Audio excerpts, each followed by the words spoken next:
primeiro deixa a gente tentar explicar qual que é a proposta dessa segunda parte aqui.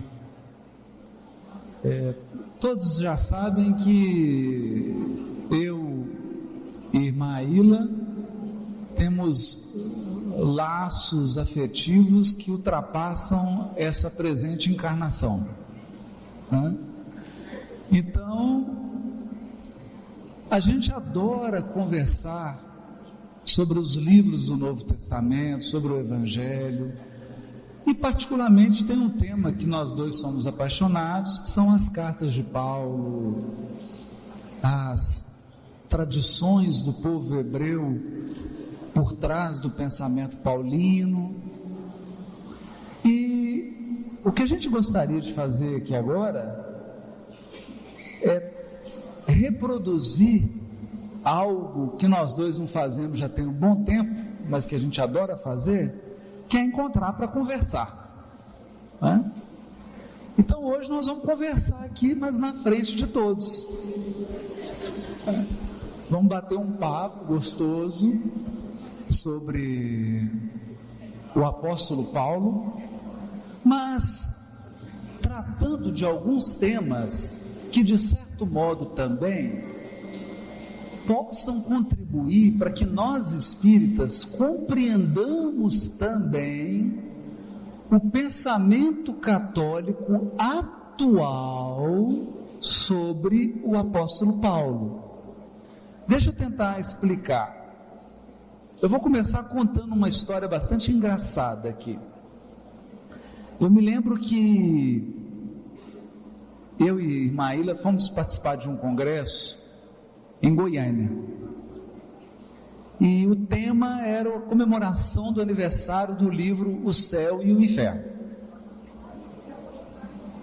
E a Aila e eu sentamos assim na primeira fileira para assistir a uma pessoa que ia falar sobre os aspectos teológicos do céu e inferno, né, que o Espiritismo supostamente teria reformulado. E a pessoa então começou a falar, não, porque a Igreja Católica ensina que o céu é isso, que o inferno é isso, e que é aquilo, e começou a falar um tanto de coisa. De repente a Aila virou para mim e falou assim, nossa, que curioso, eu não aprendi nada disso. Então, quer dizer, a pessoa, ela deve ter buscado na internet alguma coisa sobre céu e inferno e pegou assim a posição que a Igreja Católica tinha há 1000 anos atrás, esquecendo-se que tudo se renova, tudo se aperfeiçoa, e que, a exemplo do Papa Francisco, que vem trazer um espírito franciscano de renovação sobre a igreja, há muitos corações e mentes desenvolvendo ideias e caminhos interpretativos extraordinários dentro da igreja. E cabe-nos, a nós espíritas, estudar esses autores, ouvir o que eles têm a dizer, né? Sem ficarmos presos àqueles preconceitos, achando que a igreja não experimentou nenhuma renovação. Claro que experimentou, né? É óbvio que alguns aspectos da tradição se mantêm, e não nos cabe dizer, apreciar se são bons, se são ruins, porque não é nosso objetivo aqui hoje. Mas, se tem um tema que tem merecido os mais profundos estudos de grandes intelectuais católicos, esse tema é Paulo. Paulo tem experimentado uma revolução na maneira como os estudiosos leem suas cartas, estudam seus temas, não é? E é preciso dizer que a irmã Aila, além de ser uma, entre aspas, madre superiora, dirigir, isso mesmo, dirige a organização dela. Ela é professora na Universidade Católica do Ceará. E quando a irmã Ilha aceita esse convite carinhoso de poder dividir num ambiente espírita conosco, comentar, ela vem principalmente nessa qualidade da professora que ensina, que está aí pesquisando, antenada. O doutorado da irmã Aila é na carta aos Hebreus. Então, assim, eu aprendo muito com ela, é uma alegria grande poder conversar, poder discutir, debater certos temas, e a gente fica trocando bibliografias, trocando coisas, e isso é muito gostoso. Sem falar os laços de afeto, a sintonia com os valores morais do Evangelho que inspiram as nossas vidas, né? E é assim que a gente gostaria de conversar com vocês agora, né? Eu vou deixar ela falar um pouquinho para se apresentar e aí a gente começa a conversar. Eu também gostaria de dizer que a igreja protestante, a teologia protestante avançou muito nos estudos também, e a gente não pode considerar tudo igual, né? É sempre aquele pastor que a gente vê na TV é o melhor representante, não é? Da igreja evangélica, que cada uma é autônoma. E assim como os párocos na igreja católica, a paróquia é como é o padre, não é? Como é o pároco. Então tem aqueles mais conservadores, mas de uma maneira geral, a orientação oficial da igreja é para o diálogo interreligioso. E eu me sinto, assim como isso, fazendo parte da minha missão pessoal. E tenho ido também nas igrejas evangélicas e tenho tido acolhimento também por parte deles. Quer dizer que o diálogo só é possível quando dois querem. E se de surpreender porque uma freira está num centro espírita falando, como muitas vezes, ou num evento espírita, ou numa igreja evangélica, o mesmo se diz do público. Quer dizer, é também uma novidade o movimento espírita acolher, convidar. Eu vou quando eu sou convidada. Convidar, acolher, a igreja evangélica convidar, acolher. A sinagoga também, que a gente aprendeu muito na sinagoga, né, Aruda? A gente aprendeu, não ao mesmo tempo, ele estudou antes de mim, aprendemos hebraico e alguns estudos, né, com o rabino Leonardo Alanati, lá em Belo Horizonte, né? Então, há uma abertura de uma maneira geral. Acho que as pessoas estão querendo partilhar os conhecimentos, estão querendo dialogar, e o ambiente do estudo é um bom ambiente para a gente dialogar, porque quem gosta de estudar quer a verdade, quer saber também como que o outro entende, quer respeitar o outro, é um ambiente privilegiado para o diálogo interreligioso, exatamente o estudo, não é? O estudo e a ajuda humanitária, porque quando a gente quer ajudar, quem precisa de ajuda, ninguém quer saber que religião é, a gente quer ajudar, não é? Então, acho que tanto essas obras de misericórdia, que ajuda a quem sofre, quem precisa, quanto o ambiente do estudo promovem o diálogo. As minhas turmas são muito plurais. Nem sempre a gente tem a ideia de que a teologia é feita por quem vai ser padre, por quem é católico. Não é verdade. Eu tenho alunos que são católicos, outros não se identificam com religião nenhuma. Tenho alunos evangélicos, tenho alunos espíritas. E os temas são assim, os mais diversificados, que as pessoas têm curiosidade de saber daquele tema. Então, matricula, às vezes, uma matéria optativa que não tem obrigação nenhuma de fazer para cumprir a carga horária, mas matricula porque é algo que tem curiosidade, quer saber, não é? Isso eu vejo como um movimento que tem crescido muito no Brasil, ao mesmo tempo que tem grupos que estão sempre ofendendo os outros, tem aquelas pessoas que estão querendo dialogar, estão querendo estudar juntos, trabalhar juntos, não é? Isso não quer dizer que se concorde com tudo, ou que se entenda os pressupostos do outro, quer dizer que a gente respeita, deixa o outro pensar do jeito que ele pensa, ele não tem que pensar igual a mim, deixa ele pensar desse jeito, tá bom, se é assim que ele pensa, ele tem razões para pensar assim, ele tem motivos para pensar assim, não é? E eu acho que esse é um momento que eu agradeço muito a Deus por isso, esse momento de diálogo. Que ótimo.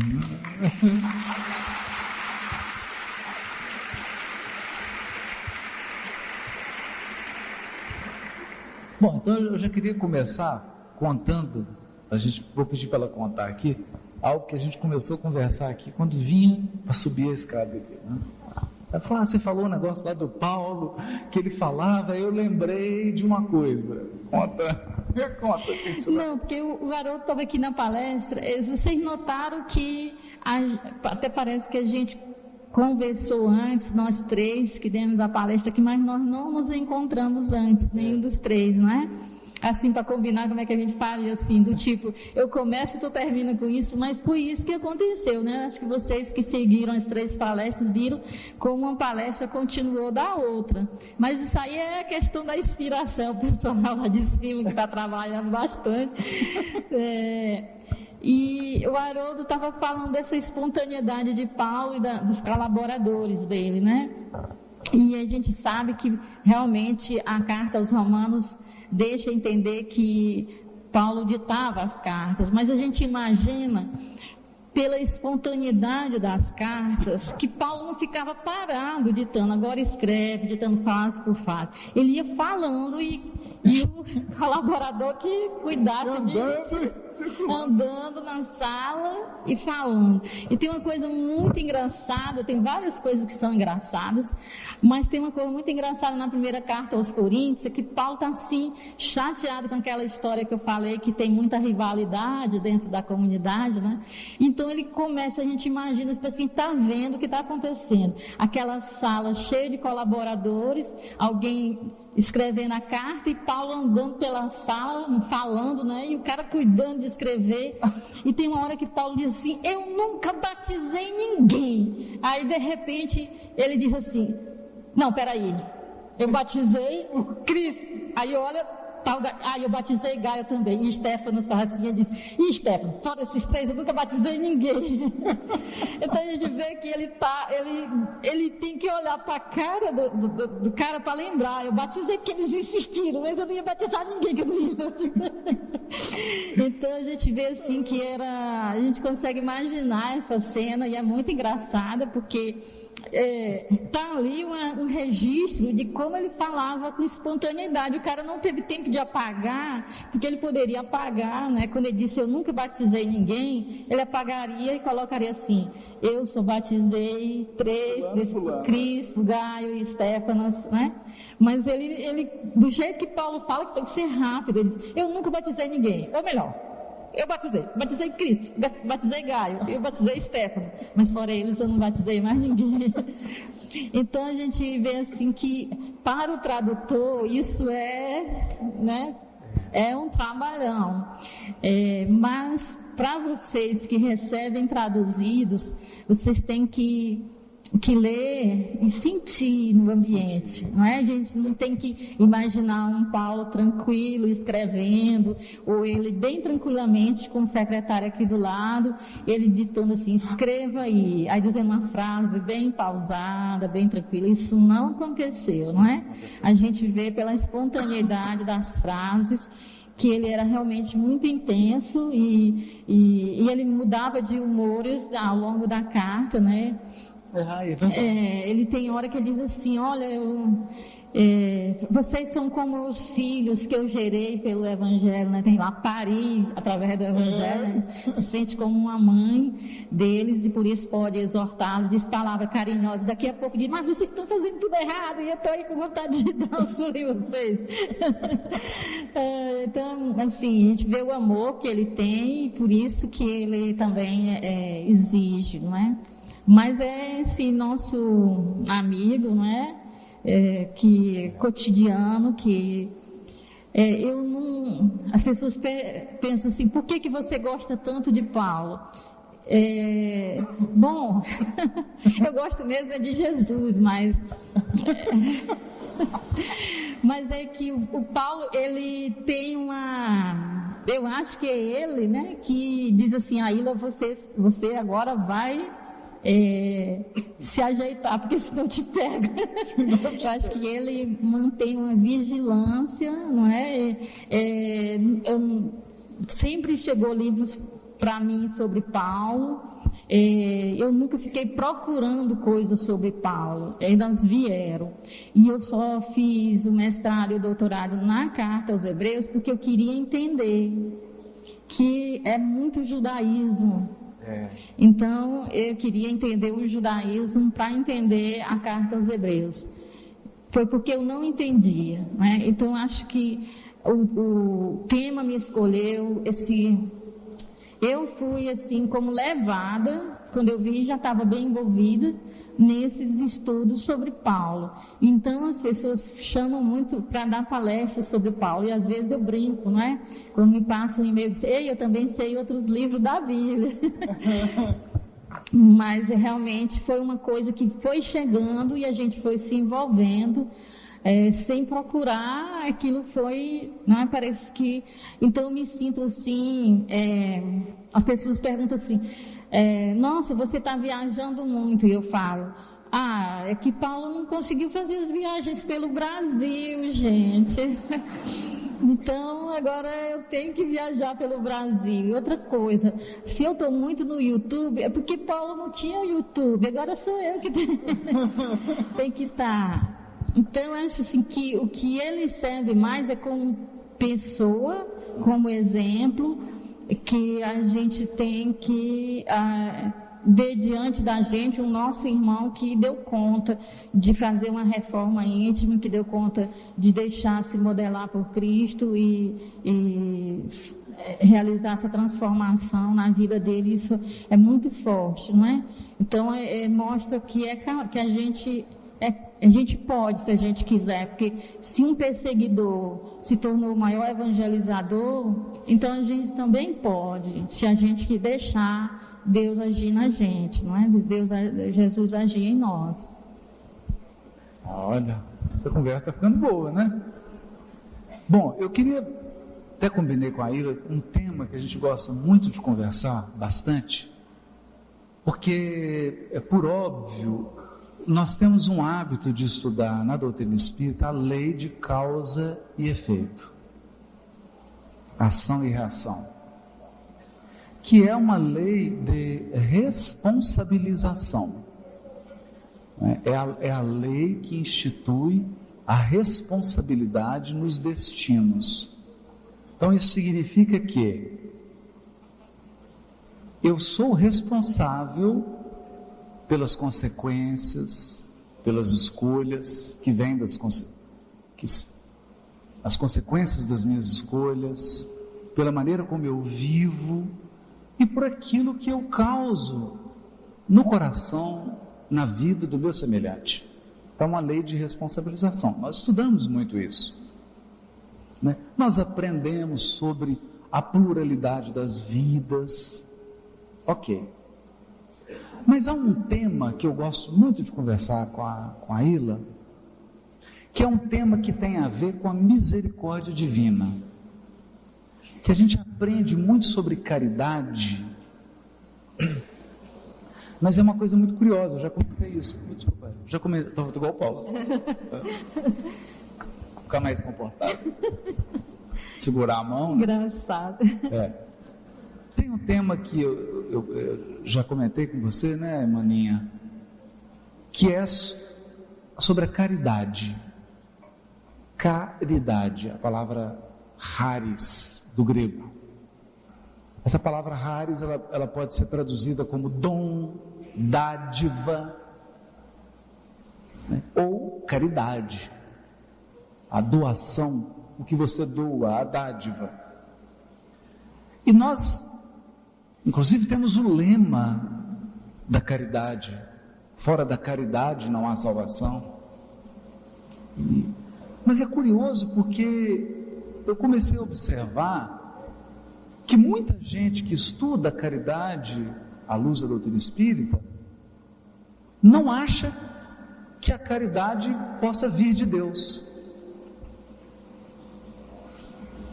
É curioso isso. Então eu imagino assim, olha como é que a gente pensa. Uma criatura está passando uma grande dificuldade, e aí eu vou lá e conforto essa criatura, levo a ela um agasalho, um mantimento, um medicamento, um passe, ou uma palavra, um aconselhamento, ou um apoio afetivo, moral, e volto, nossa, pratiquei a caridade. E Deus?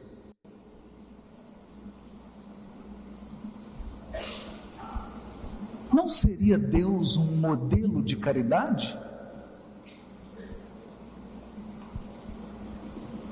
Então, se Deus não praticar a caridade, como é que fica a misericórdia? O que é a misericórdia? Qual a relação entre a caridade e a misericórdia de Deus e sua justiça? A caridade de Deus anularia a sua justiça? Esses temas todos são evocados quando a gente discute sobre um termo chamado graça. Graça. A graça é uma tradução também da palavra charis, que gera caridade, né? E é sobre isso que eu queria conversar com a Maninha agora.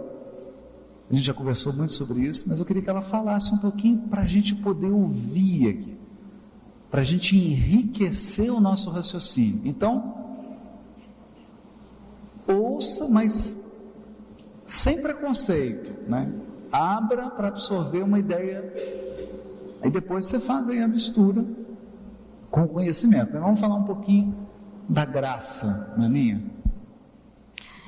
Eu queria antes dizer que na Igreja Católica tem o termo retribuição, que equivaleria ao que vocês chamam de ação e reação, não é? Então, faz parte da doutrina católica a retribuição. Então, diz que quando se faz o bem, nós recebemos de retribuição o bem. Quando se faz o mal, recebemos de retribuição o mal. Ou seja, em outras palavras, é o básico do mesmo pensamento de ação e reação. Colheita, semeadura. Semeadura e colheita, não é? Causa e efeito, não é? Mas o que nós também pensamos além disso? É que Deus é amor. É uma frase dita por São João, escrita por João, não é? Na literatura própria de João, que é o Evangelho e as 3 cartas. Ele quer mostrar que Deus é amor. E incrível que em latim, essa frase Deus é amor é traduzida por Deus caritas est, que é o amor incondicional. A caridade é o amor incondicional. Você ama sem olhar a quem. Você, quando leva o cobertor para a pessoa que está com frio, não interessa se a pessoa que está com frio tem muitos pecados ou poucos pecados, se é um santo ou se é um criminoso. É uma pessoa que está na rua, que passa frio e que precisa de um cobertor. E assim, com a sopa, com a cesta básica, com os remédios, nós temos dentro da Igreja Católica os projetos humanitários, vicentinos, né, As irmãs que são irmãs na caridade, não são irmãs biologicamente irmãs, mas são irmãs pelo vínculo da caridade, não pelo vínculo consanguíneo, mas pelo vínculo da caridade. Quer dizer, nossa família são as pessoas que precisam.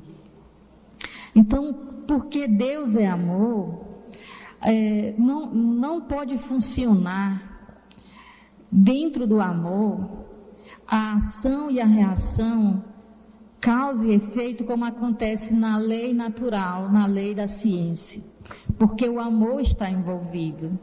Não quer dizer que não haja uma reação para a minha ação. O que quer dizer que a reação para a minha ação não é equivalente. Paulo tem uma expressão para dizer isso. Ele disse: onde abundou o pecado, superabundou a graça. Então, claro que há uma retribuição, claro que eu vou, ter que arcar com as consequências daquilo que eu fiz. Seja uma consequência boa, um mérito, ou seja uma consequência ruim, se eu cometi uma coisa ruim. Mas a reação jamais vai ser uma equação x igual a y. Por quê? Porque Deus é amor. Então nunca aquilo que me acontece é tal e qual o que eu fiz. Porque o que me acontece, como efeito da minha ação, está envolvido o amor e é educativa. A reação é sempre para me melhorar e não para me tornar pior do que eu já sou. Nunca, um pai de família, Jesus também falou, nenhum filho de vocês perde um ovo e você dá um escorpião, né? Então, se vocês que não são bons dão coisas boas a quem vocês amam, Deus muito mais, não é? Então, nunca um pai, uma mãe que ama o seu filho vai discipliná-lo conforme o erro que ele fez. A disciplina vai acontecer com o objetivo de educá-lo e no amor. A disciplina vai acontecer no amor e por causa do amor. Nunca será, se uma disciplina que um pai e uma mãe impôs aos seus filhos por um erro cometido for equivalente ao erro, não existe amor. Não é? Não existe amor. Não foi uma disciplina dentro do amor. Quando está marcado pelo amor. Então, aquilo que nos acontece não é só por causa do que eu fiz. É por causa do que eu fiz, mas é porque Deus me ama. Então, eu não posso estar simplesmente pagando pelo que eu fiz. Eu estou assumindo as consequências do que eu fiz, mas Deus amenizou isso de tal forma que o que quer que me aconteça, tenha em vista me educar. Da mesma forma a questão do mérito.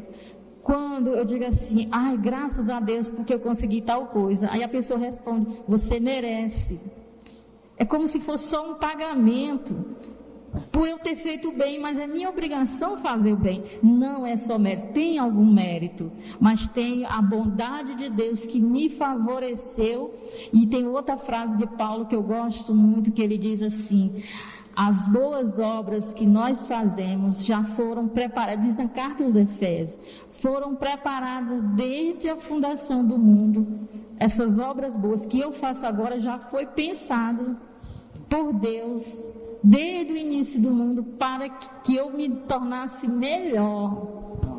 As boas obras que eu faço agora é porque Deus já pensou nelas para que eu me tornasse melhor. Então, se eu sei dar uma boa aula e alcanço o objetivo da minha aula, isso já foi pensado por Deus há muito tempo e me dado o dom para isso. Os dons que são necessários para isso, como inteligência, capacidade de assimilação de conteúdo e de expressão, para que eu me tornasse melhor. Então, não pode ser o que me acontece de bom, não pode ser simplesmente um pagamento por um mérito que eu consegui. Tem muita graça envolvida aí. Porque os pais, quando fazem as coisas boas para os filhos, não faz só para o filho que é bom, nem quando ele faz uma coisa boa. Faz o bem para o filho porque ama o filho. Não é? E tem mais uma coisa, nós não podemos comparar, nós não podemos nos comparar com Deus. Não é? Nós não podemos, em nós, a justiça, ela é muito difícil a pessoa cumprir a justiça e a misericórdia ao mesmo tempo. As pessoas ou são justas ou são misericordiosas. E isso em Deus não existe, essa concorrência entre justiça e misericórdia. Em Deus, Ele é justo sendo misericordioso e Ele é misericordioso sendo justo. Justiça e misericórdia em Deus, diz o Salmo, estão abraçados. Não é? Então nós não podemos compará-lo, dizer, se Deus é amor, então Ele não vai ser justo. Vai ser justo porque Ele é amor, Ele é misericórdia, Ele é caridade. E vai ser amor e justo ao mesmo tempo, porque Ele não tem essa nossa limitação. Nós não podemos comparar isso. Ou Deus é amor, ou Deus é justiça. Não, Deus é amor, justiça, amor ao mesmo tempo.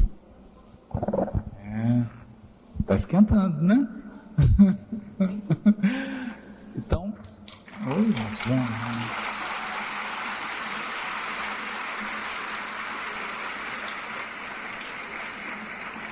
e Mani, eu sempre pensei, porque esse é um ponto fundamental, que somente a leitura das cartas de Paulo pode acrescentar ao nosso pensamento sobre o Evangelho. E daí a importância de nós lermos as cartas de Paulo. Não apenas o livro Paulo Estevão, não apenas conhecer a história do Estevão, mas ler as cartas de Paulo. Porque Paulo vai fazer essas reflexões que são sutis e são profundas. São muito profundas, né?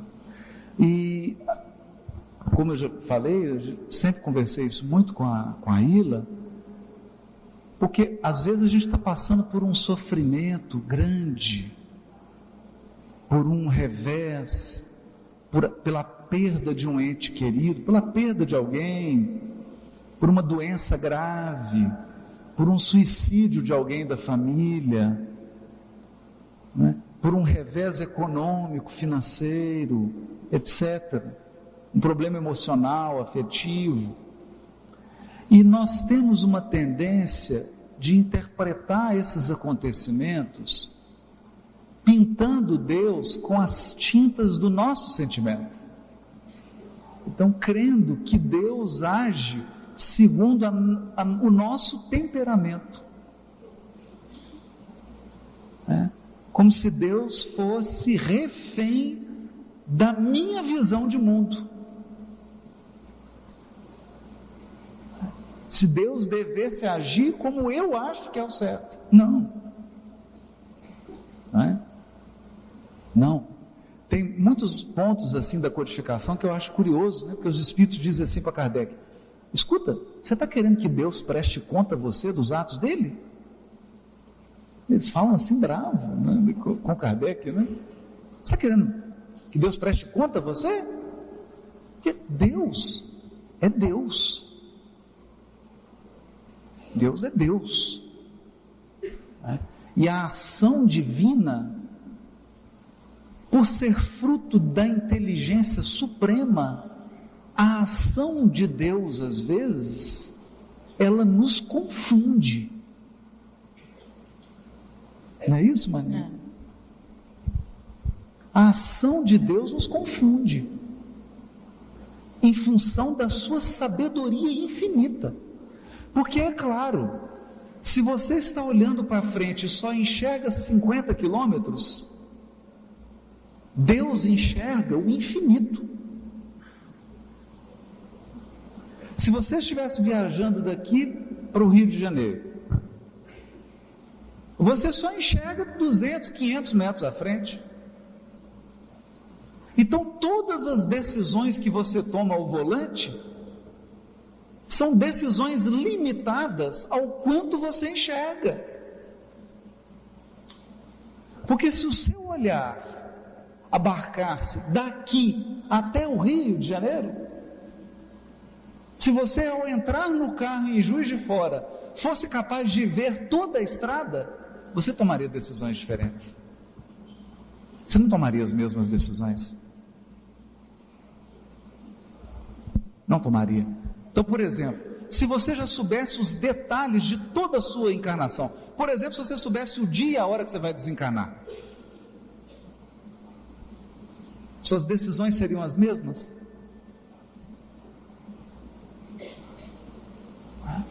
Então, mas o horizonte de Deus é o infinito. Portanto, Deus age e nos confunde, porque Ele vê infinitamente mais. Então, esse é um ponto. A justiça divina ela é tão diferente. Aí, posso te contar uma coisa sobre justiça, Maninha? Justiça contigo, né? Esse é o seu departamento. Quem é da área jurídica aqui, vamos fazer um desabafo. Às vezes a pessoa acha que o juiz tem liberdade total. Ele não tem.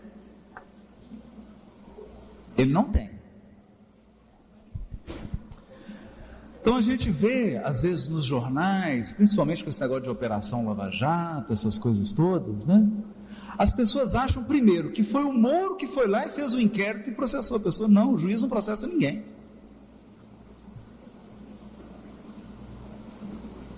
O juiz só recebe o processo. Para ele receber o processo, o delegado tem que instaurar o inquérito, o promotor tem que oferecer a denúncia, senão ele não pode agir. Já começa por aí. Então, se eu, como juiz, assistir um crime sendo cometido, eu posso dar voz de prisão, que é um perigo, né? Imagina você estar no Rio de Janeiro, a linha vermelha, 5 pessoas fortemente armadas, vem me assaltar e falar, vocês estão presos. Estou dando voz de prisão para você. Mas que você pode dizer assim, respeito com as mulheres e as crianças. Mas o que você pode dizer?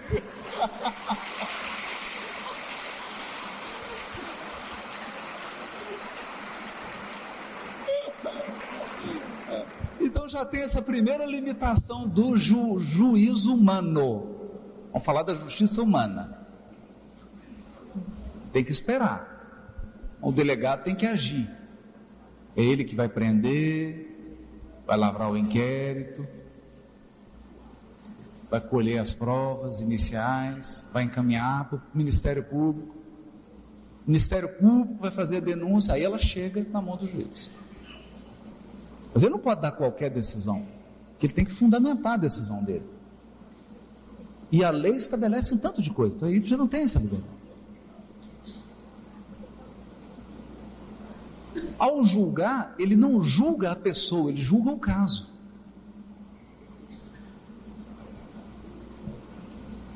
Quem julga a pessoa é Deus.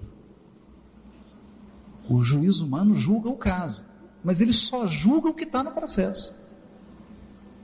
Ah, mas todo mundo sabe que o fulano fez. Cadê a prova no processo? Não tem, não pode julgar.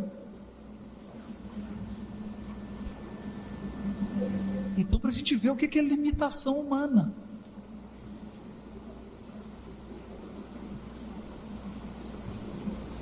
Limitação humana.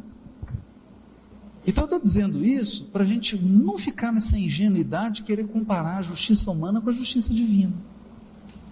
Porque para a justiça divina, a prova está gravada na consciência do infrator.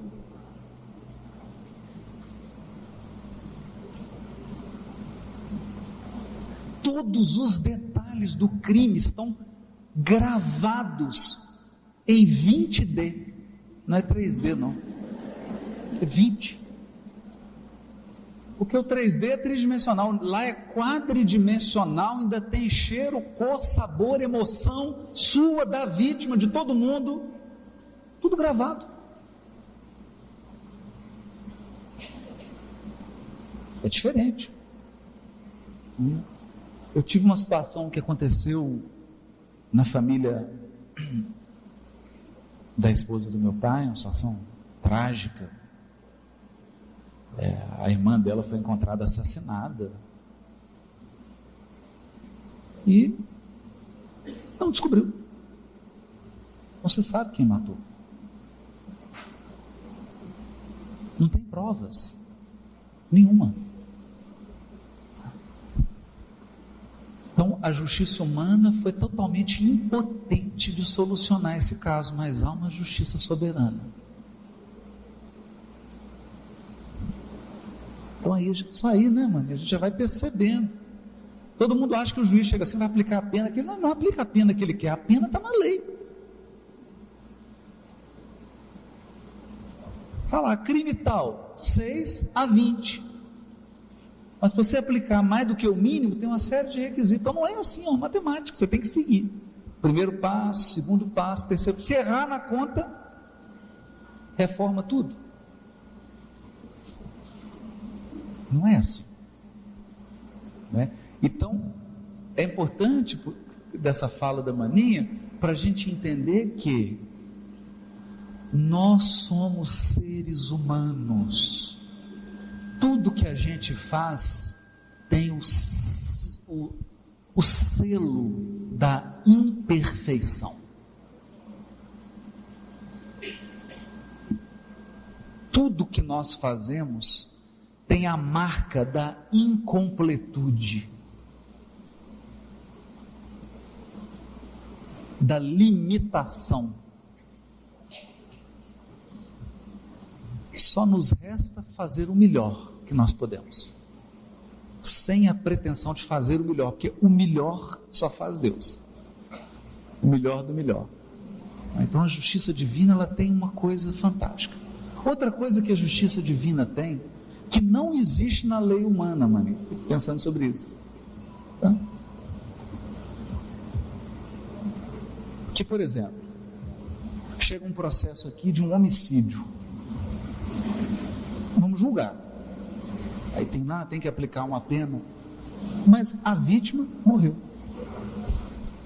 Isso não vai trazer de volta aquela vítima, não é? Não vai trazer. O que o juiz pode fazer pela vítima? Nada. Nada. E a justiça divina? Dizendo que não... Ah, tá baixinho? Tá muito... Melhorou? Melhorou? Desculpem. Então, nós não podemos fazer nada pela vítima. A justiça divina é tão profundamente sábia que muitas vezes aquele que tira a vida numa próxima encarnação vai dar a vida.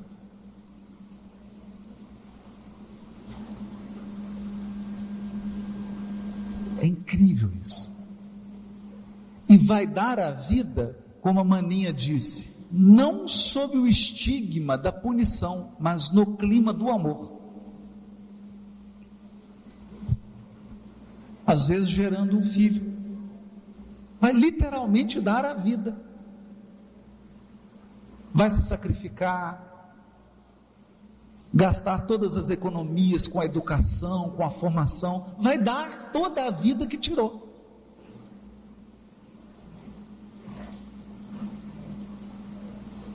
Isso é profundo, porque é feito sobre o manto do amor e da misericórdia. Por isso que, né, Maria, quem ama verdadeiramente, esse é o verdadeiro justo, porque ele entendeu a essência da justiça. Isso aqui é bonito.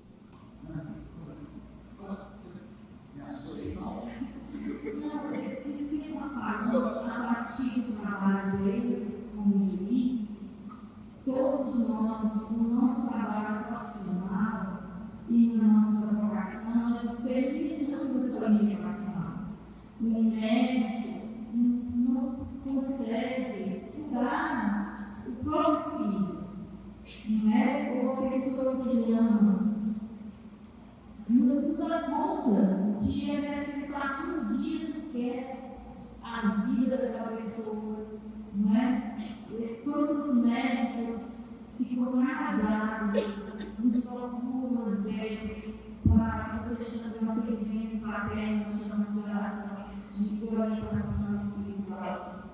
Para dizer, eu não consegui, com toda a minha ciência, curar meu filho, a minha criança. Isso é frustrante. O fundador da nossa comunidade patriarcal, ele adotou, no próximo poder, 54 crianças ao longo de muito tempo. E uma criança dele chegou bebê. Tinha poucos dias de nascido, foi colocado lá. E recebeu a mesma atenção, o mesmo carinho, o mesmo amor que todos. Mas se tornou um criminoso. Esteve preso durante muito tempo, agora está em regime semiaberto. E é interessante, porque o padre se sentia frustrado por não ter conseguido, naquele ali, fazer daquele ali uma pessoa melhor. Tudo que fez foi o melhor que podia fazer, mas a pessoa foi tomando decisões. E é incrível porque aprendeu a ser gentil, educado, inteligentíssimo, mas uma mente criminosa. Não criminoso para fazer maldade, para matar alguém ou qualquer coisa, mas para eu quero ficar rico imediatamente, para assaltar carro forte, assaltar banco. É quem imagina todo o plano, quem cria o plano, é o cérebro da quadrilha, entendeu? O cérebro. E tem mais, agora está em regime semiaberto e tem dinheiro. E os outros que foram criados pelo padre, quando passa aperto, vão lá na casa dele. E ele ajuda a comprar remédio, pagar água, pagar luz. E a gente diz assim, mas como é que fulano pode ser criminoso? Então o padre se sentiu frustrado como pai. E assim, somos nós, a gente se dedica à conversão de uma pessoa. E no final, a gente luta com a pessoa que é suicida, luta. Tem mais uma coisa, quando parece que a gente conseguiu tirar isso da cabeça dela, é suspeito. Eu, por experiência própria, já suspeito. Porque quando se diz assim, agora fulano realmente aceitou viver, não vai mais atentar contra a própria vida, pode ter a surpresa. Aí a frustração é terrível. Então isso tudo serve para a gente saber que nós não somos deuses. Nós podemos fazer o melhor, mas existe o livre-arbítrio e um conjunto de decisões que a pessoa vai tomando na vida, que vai levando a vida dela para um abismo. Agora, eu volto ao tema de que Deus é amor e Ele nos ama, não por nossa causa, mas porque Ele é amor. Ele ama porque Ele é amor. Porque nós queremos dizer que determinadas pessoas não são dignas do amor de Deus. Vou dar um exemplo. Tem uma pessoa que eu conheço que gosta muito do apóstolo Paulo. Sempre me procura esse pessoal que gosta do apóstolo Paulo. E a gente atrai, né? A gente atrai. Aí, um dia desses, a pessoa estava revoltadíssima com os nossos irmãos de grupo terrorista do Islã. Porque isso é uma intolerância religiosa. E isso é um absurdo. Eu disse, olha, vamos orar e saber o seguinte, Deus nos ama tanto quanto ama o terrorista. Ele disse, não é possível. Eu disse, não, Deus não nos ama por causa de nós, porque ele não vai amar São Francisco mais do que um terrorista, porque não se mede o amor, e o amor é incondicional, não é por causa do alvo do amor, é por causa da fonte do amor, é de Deus mesmo. Aí eu disse assim, pois eu lhe provo que Deus como que, ele diz, por memória, eu digo, lhe provo como Deus amou uma pessoa que era um poço de intolerância religiosa. E Deus mostrou para essa pessoa que o amava, e essa pessoa se sentiu tão amada por Jesus, que resolveu mudar de vida. E ele disse, quem poderia ser? Saulo, que tu tanto amas. Aí ele disse assim, não, o problema de Saulo era a intolerância religiosa, ele matava quem não pensava, quem não tinha pensamento religioso igual dele.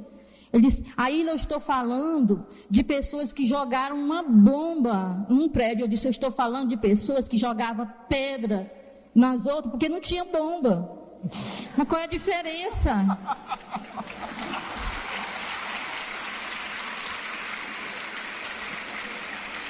Sabe? Não, existe alguma coisa que você leia o julgamento de Estevão. Tá, leia Paulo e Estevão, o julgamento de Estevão, e me diga se ali não é um terrorismo. Não é um terrorismo baseado em intolerância religiosa, porque eu não vejo outra coisa. Eu não consigo ver ali.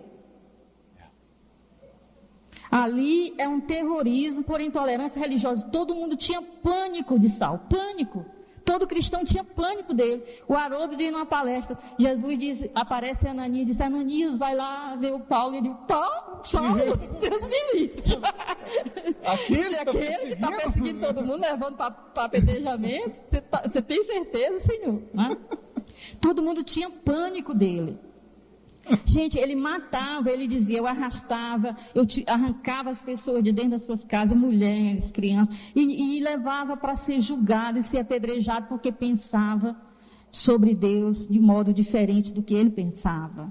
Isso é intolerância religiosa, isso é terrorismo, ele fazia pânico nas pessoas, matava todos que pudessem ficar contra aquele modo de pensar dele. E nós vimos que Jesus sempre o amou. Não é? E ele se sente amado por Deus, e ele diz assim, o que eu faço agora é que eu corro para alcançar aquele que me alcançou. Não é? Então ele se sente uma pessoa que ele, por isso que ele fala tanto na graça, porque antes de qualquer mérito dele, que ele só tinha motivos para ser condenado, Jesus se mostrou amado, e Jesus disse para ele, Saulo, Saulo, por que me persegues? Né? Se eu te amo tanto, por que tu me persegues? Então, a gente não pode comparar o nosso modo de amar, que a gente se pergunta se a pessoa merece ou não o nosso amor, com o amor de Deus. Porque o amor de Deus não é por causa de merecimento. O amor de Deus é porque Deus é amor. O que Ele faz mesmo é amar. Não é? Então, Paulo pergunta na carta aos Romanos, será que todos pecaram? E começa a analisar pelos judeus. Disseram, eu sei que os judeus pecaram, porque os judeus têm a lei, e não fizeram o que está na lei. Aí ele disse, será que os que não são judeus estão desculpados? Ele disse, não estão, porque a lei está escrita nas consciências, no coração de cada um. Então todos pecaram, todos, não é?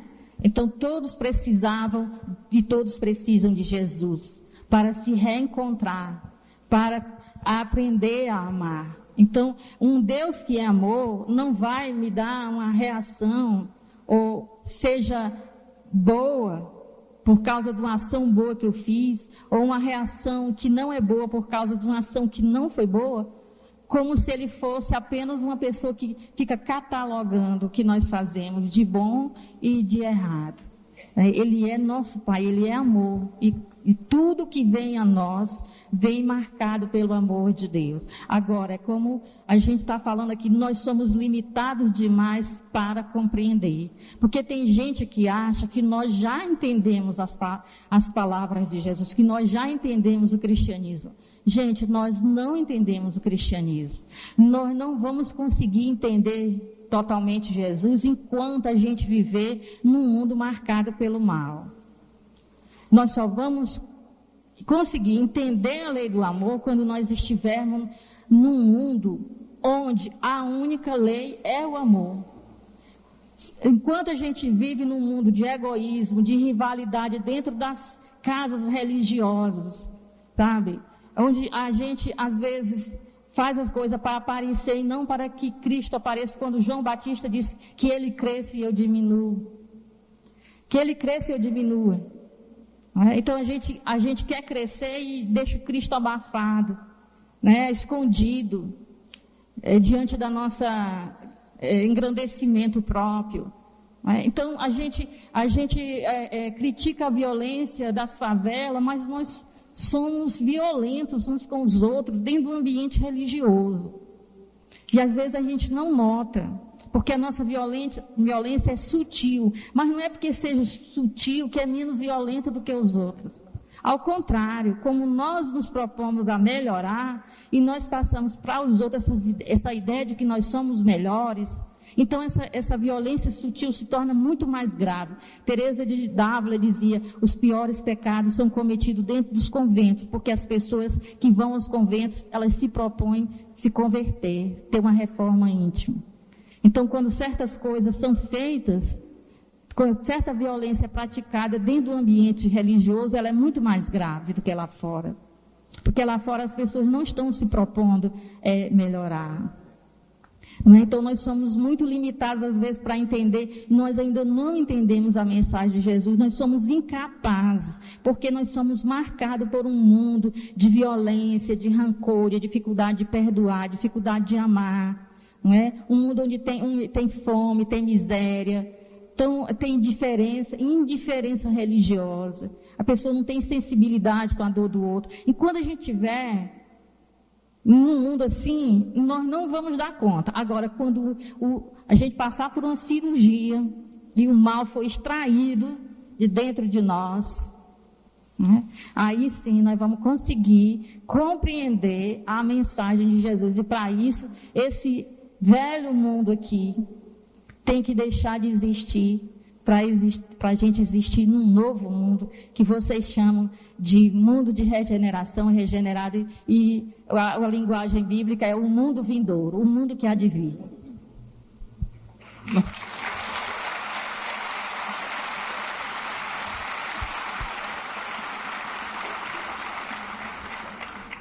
Bom, então a gente encerra por aqui o papo, porque se deixar vir à noite, essa conversa não para. E agora nós temos ali os demais compromissos, né, para receber a todos. A gente queria agradecer, chamar a coordenação, agradecer o carinho de todos, principalmente dos que viajaram e vieram aqui, que possam retornar aos seus lares em paz e levando esse sentimento de amor, se sentindo profundamente amados, para que possam irradiar o amor. Muito obrigado pelo carinho de todos.